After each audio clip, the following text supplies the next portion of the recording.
En los radioclubes de toda España, entre gente que, maneja equipos de VHF, UHF de última generación y que vive pegada a los modos digitales, está pasando algo. Algo curioso. Algo que va totalmente a contracorriente. La telegrafía, el código Morse, que muchos daban por una reliquia, está viviendo una segunda juventud. Y no es por nostalgia, para nada. Parece una nueva ola de experimentación técnica. Sí, y no es solo entusiasmo, es un tipo de entusiasmo muy particular. Es el del experimentador que ve el espectro radioeléctrico como un laboratorio, como un campo de juego. Y la telegrafía, o CW, se les presenta como el desafío definitivo, una prueba que mezcla habilidad humana pura, casi artesanal, con la tecnología más puntera. Has dado en el clavo. Y esa es la pregunta que nos llega de un grupo de radioaficionados que lo están viendo en su propio club. ¿Qué hay exactamente detrás de este fenómeno? Los indicios apuntan a nuevas formas de aprender, como el famoso método Koch, que ahora están al alcance de todos en plataformas online. Así que hoy vamos a meternos de lleno en los fundamentos, en la ciencia que hay detrás, para entender por qué estos métodos triunfan donde los de toda la vida, pues, fracasaban. Queremos desmontar el proceso y ver cómo el código Morse pasa de ser una memorización horrible a convertirse en una habilidad fluida, casi un lenguaje musical. Es un análisis fascinante porque toca la idea clave de todo esto. La tecnología no está aquí para reemplazar la habilidad del operador, sino para potenciarla de una forma que antes era impensable. Las herramientas digitales, como las que mencionan, no hacen el trabajo por ti. Lo que hacen es optimizar la manera en que nuestro cerebro, que oye, no ha cambiado en milenios, adquiere esta habilidad ancestral. Es un puente perfecto entre lo antiguo y lo nuevo. Vale, pues empecemos por el principio, por el gran muro con el que se chocaba todo el mundo. La famosa meseta, esa barrera psicológica que aparecía siempre alrededor de las 10 palabras por minuto. Quien haya intentado aprender Morse a la antigua usanza sabe perfectamente de lo que hablo. El método era simple. Te aprendías la letra A como punto raya, la B como raya punto punto punto. Un proceso totalmente consciente, analítico y agotador. Las fuentes lo dejan claro. Ese método satura la capacidad de procesamiento de nuestro cerebro. Es como intentar escuchar una canción y en lugar de disfrutar de la melodía, estar contando activamente la duración de cada nota. El cerebro se atasca en la contabilidad y es incapaz de percibir el conjunto. Espera un momento, porque aquí hay algo que me ha volado la cabeza al revisar los documentos. Siempre he oído hablar de puntos y rayas. Es la terminología universal, ¿no? Pues resulta que el propio manual de la Unión Internacional de Radioaficionados, la IARU, dice que eso es incorrecto. Y no es un detalle menor, ¿eh? Es la raíz del problema. El manual es muy específico. Dice que los términos correctos son dit para el sonido corto y da para el largo. Y la razón es fundamental. Llamarles puntos y rayas nos ancla a un concepto visual, a algo que se escribe en un papel. Pero la telegrafía no se lee, se escucha. Es un lenguaje puramente auditivo. Pensar en puntos y rayas es como intentar aprender francés leyendo partituras. No tiene sentido. O sea que el problema empezaba en el propio lenguaje que usábamos para enseñarlo, y entonces llegan estos nuevos métodos como el de Koch y lo ponen todo patas arriba. Su planteamiento es radical. Te exponen a la velocidad que quieres alcanzar, digamos 20 palabras por minuto, desde el primer día, pero solo con 2 letras. A mí esto de primeras me suena a una receta para la frustración más absoluta. Suena contraintuitivo, lo sé. Parece como si para enseñarte a correr te pusieran a sprintar desde el minuto 1. Pero la genialidad del método está precisamente ahí.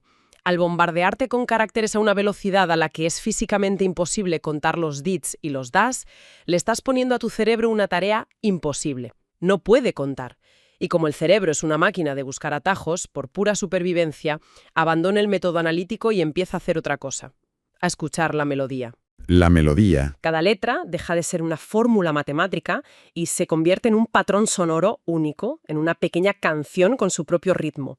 La letra C, por ejemplo, no es da, dit, sino que se convierte en un sonido único, un tatatí, tatatí. La L es tita, ti, ti, ti. Ya no las analizas, simplemente las reconoces al instante, como reconoces el timbre de un teléfono o el ladrido de un perro. A esto los expertos lo llaman reconocimiento holístico de patrones, pero la idea es esa. Te obliga a escuchar la música, no a contar las notas. Claro, es como cuando aprendemos a hablar. No pensamos en las letras M, A, Simplemente reconocemos el sonido de la palabra mamá. Has dado en el clavo. Estás entrenando desde el minuto cero la habilidad que, según los manuales, define a los telegrafistas expertos. La IRU lo dice claramente. Los operadores de CW experimentados no escuchan letras, sino palabras. Su cerebro agrupa los sonidos de las letras para formar el sonido de una palabra entera. El método Coates te fuerza a construir ese vocabulario de sonidos carácter a carácter en lugar de intentar acelerar un método de decodificación mental que está roto de base. Entiendo la teoría, pero ponerla en práctica en solitario, en tu casa, debe ser durísimo. Supongo que aquí es donde la tecnología moderna se convierte en el catalizador de todo esto. Hemos pasado de cintas de cassette a herramientas online súper accesibles. Totalmente. Ha habido una verdadera democratización del conocimiento. Los manuales mencionan software específico para practicar el método COC, como el de G4Phone, o plataformas web como lcbv.net, que es una de las que citaba el club que nos ha escrito. Son herramientas que te guían, que no te dejan caer en malos hábitos. Y no se queda solo en el aprendizaje básico. He visto que hay programas como Morse Runner, que es un simulador de concursos. Me imagino que eso debe ser una locura, ¿no? Un caos de pitidos, varias estaciones llamando a la vez. Te lo digo por experiencia, es increíblemente estresante y adictivo. La primera vez que lo pruebas es un caos absoluto, no entiendes nada. Pero cuando por fin, en medio de todo ese ruido, consigues descifrar un indicativo y contestarle correctamente, la sensación de logro es brutal. Te mete en una situación de alta presión que es el mejor entrenamiento posible. Y al final, ver tu puntuación subir y compararla con la de otros debe ser un motor increíble. Supongo que ese es el famoso poder de la gamificación, convertir el estudio en un juego. Sí, pero es una gamificación muy inteligente. No se trata solo de acumular puntos. Se trata de transformar la práctica en un desafío medible, cuantificable. Convierte el aprendizaje en algo parecido a un deporte. Y eso nos conecta con una de las frases más honestas del manual del IRU. No hay una receta secreta para dominar el arte del CW. Entrenar, entrenar, entrenar. Estas herramientas te permiten hacer precisamente eso, pero de una forma estructurada, midiendo tu rendimiento y viendo tu progreso de forma objetiva, día a día. Entiendo la parte del entrenamiento individual con estas herramientas, pero la radioafición siempre ha tenido un componente muy social. No se corre el riesgo de que este enfoque tan tecnológico aísle a la gente, cada uno con su ordenador, en lugar de unirla. Es una pregunta muy pertinente, pero lo que vemos es justo lo contrario. La tecnología está actuando como un catalizador social. Y aquí entra en juego un efecto muy humano, casi de contagio. En pedagogía tienen un nombre para esto, motivación vicaria. Pero en el fondo es algo muy sencillo. Imagina que estás en un grupo de WhatsApp o de Celo con gente que empezó a la vez que tú. Llevas 2 semanas atascada con las letras J y P. De repente, un compañero publica: vamos, por fin superada la lección 25 al 95%. No sientes envidia. Sientes que si él ha podido, tú también puedes. Exacto. Ese pequeño chute de éxito ajeno es lo que te empuja a sentarte esa noche y practicar media hora más. El éxito de un colega se vuelve visible y actúa como un estímulo potentísimo. El estudio, que tradicionalmente era un camino solitario y a menudo frustrante, se convierte en una meta compartida, en una competición amistosa que tira de todo el grupo hacia arriba. O sea que este entrenamiento intensivo no solo te enseña el código, sino que parece que te cambia la forma de escuchar. De hecho, el club que nos consultaba nos hacía una observación muy interesante. Decían que los operadores formados con estos métodos modernos parecen tener una mayor capacidad de concentración y gestionan mucho mejor la frustración, sobre todo ante señales muy débiles. Tiene todo el sentido del mundo.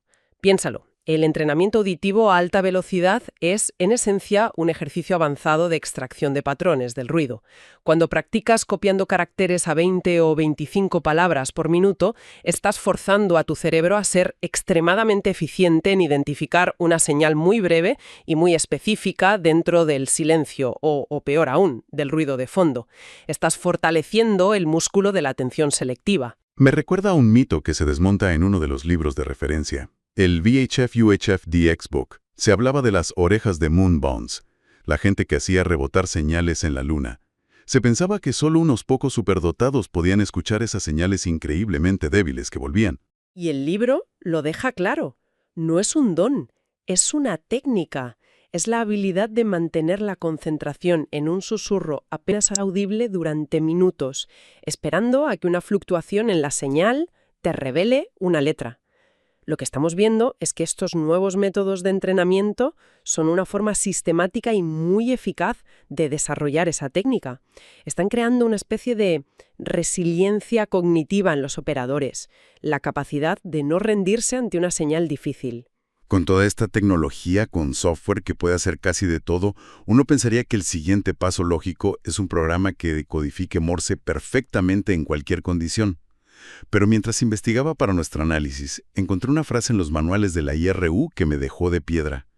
Algo que va completamente en contra de esa idea. Sí, y es una afirmación que parece sacada de otra época, pero que a día de hoy sigue siendo radicalmente cierta.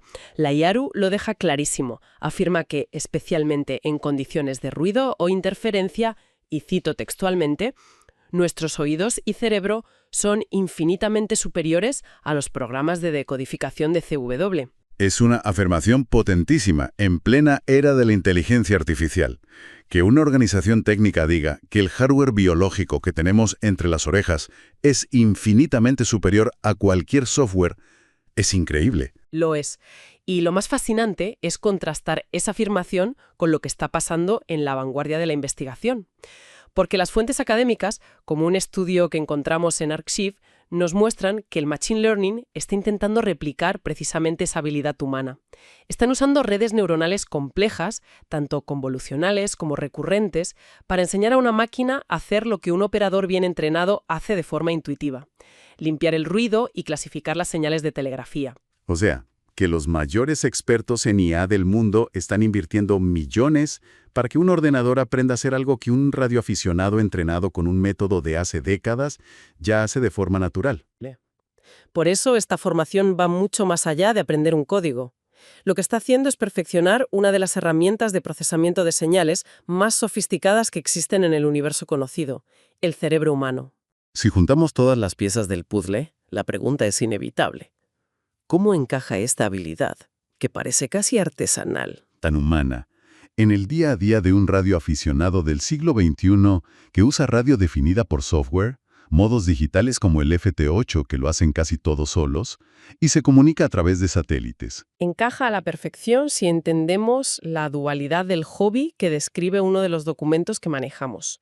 Este texto propone una analogía que me parece brillante: la división de tareas entre el café y el taller. Me encanta esa imagen. El café serían las redes sociales, los grupos de WhatsApp, Zello, el lugar para lo social, para coordinar actividades, para compartir los logros, para charlar. Exacto. Y el taller es el espectro radioeléctrico. Es el laboratorio, el campo de pruebas, el lugar para la experimentación pura y dura. Es la prueba de fuego de la técnica y la habilidad. Y en ese esquema, la telegrafía se ubica, sin ninguna duda, en el corazón del taller. Es el epítome de la experimentación, donde el mérito reside casi por completo en la habilidad del operador, no solo en la potencia de su equipo o en la última versión de su software. De hecho, uno de los textos del Club de Radioaficionados lo resume con una frase lapidaria. Concluye que la CW es una forma de comunicación que depende exclusivamente de la agudeza y el talento del operador. Es un pulso directo entre la persona y las leyes de la física. Y esa relevancia conceptual, esa pureza, se ve reforzada de formas que no esperaríamos. Por ejemplo, en un manual de programación con MicroPython para microcontroladores, ¿qué ejemplo crees que utilizan para enseñar los fundamentos de los protocolos de comunicación? ¿El código Morse? Lo usan para demostrar cómo enviar información a través de señales intermitentes, cómo hacer parpadear un LED infrarrojo para transmitir un mensaje. Esto demuestra que, más allá de la radio, los principios del Morse siguen siendo una herramienta pedagógica fundamental para entender la comunicación digital en su nivel más básico. Entonces, si tuviéramos que resumir el análisis de hoy, podríamos decir que el resurgimiento de la telegrafía no es un paso atrás hacia la nostalgia, es todo lo contrario. Es una sofisticación. Es un entrenamiento cerebral de alta tecnología que se apoya en herramientas digitales que por fin han conseguido derribar las barreras de aprendizaje tradicionales, simplemente tratando el Morse como lo que siempre ha sido, un lenguaje sonoro, no un código visual. La tecnología es la rampa de acceso, la que elimina la frustración inicial, pero el destino final es una habilidad profundamente humana. En un hobby cada vez más automatizado, con modos que hacen gran parte del trabajo por nosotros, la telegrafía ofrece un desafío puro. Un espacio donde la interfaz más importante, la más crítica y la más potente, sigue siendo la que tenemos entre las orejas. Y esto nos deja con una última reflexión, una idea que se queda flotando en el aire. Hemos visto que los manuales afirman con rotundidad que hoy por hoy el cerebro es infinitamente superior a los decodificadores. Pero, al mismo tiempo, hemos visto que la investigación en inteligencia artificial avanza a un ritmo exponencial. Se está trabajando sin descanso para crear una IA que pueda clasificar y limpiar señales de telegrafía en tiempo real en condiciones de ruido extremo que incluso al mejor oído humano le costarían. Y esto plantea una pregunta inevitable para el futuro. La pregunta ya no es si una máquina superará al mejor oído humano, sino más bien ¿cuándo? Y cuando ese día llegue, ¿qué significará para una habilidad que hemos definido precisamente por el talento y la resiliencia humana? ¿Qué valor tendrá entonces cuando una máquina lo haga mejor?